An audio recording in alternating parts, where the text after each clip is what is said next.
而家呢個環境資訊好多，答案好少，可以幫我哋做好選擇嘅亦都好少。好多時候我哋都知道要努力，但係究竟為咩努力？我哋要知道所有嘅決定可能比努力更加重要。我哋嘅 MED 正好提供俾大家一個非常好嘅工具，係一個體驗式嘅學習過程。裏邊我哋包含咗唔同嘅元素，心理學、哲學、社會學，同埋如何去應用呢一啲所有嘅元素，協助我哋可以喺呢個過程裏邊快速有效咁樣揾到自己嘅新嘅目標方向，發掘自己嘅潛能，揾到自己嘅重新定位，如何同團隊同人合作，最重要就係如何開始一個我哋覺得自己精彩、開心、有價值嘅人生。喺2025年，我哋 MED 會全面升級，我哋想支持更多喺香港新生代，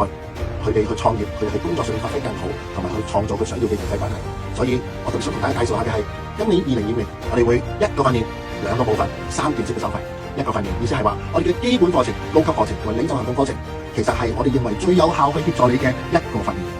喺個訓練裏邊，基本同高級課程主要係關於理論同埋體驗，通過我哋非常之完整嘅理論同埋過程裏邊嘅體驗式學習，你可以充分地去收到如何去喺人生裏邊一步一步去做出你要嘅結果。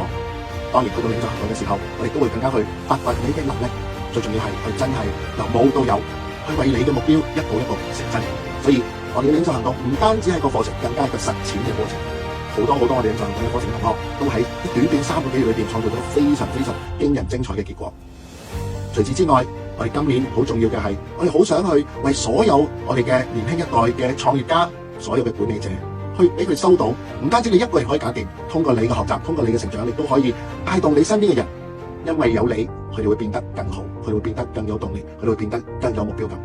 喺我哋嘅訓練裏邊，我哋善用好多工具去協助大家，例如我哋有我哋嘅個案嘅討論，真實個案嘅分析，我哋有我哋嘅小組嘅互動分享，我哋有人與人之間嘅角色扮演，以及我哋有好多唔同嘅工具幫助大家去了解自己嘅位置同埋情況。MED 2025年，我哋會全新定位，重新出發，所以歡迎大家加入我哋呢個大家庭，加入我哋呢個團體裏邊，大家一齊進步，而通過我哋嘅訓練，成為一個有效嘅工具，令你可以喺生活裏邊急速嘅環境改變裏邊，去繼續去攞到最好嘅結果。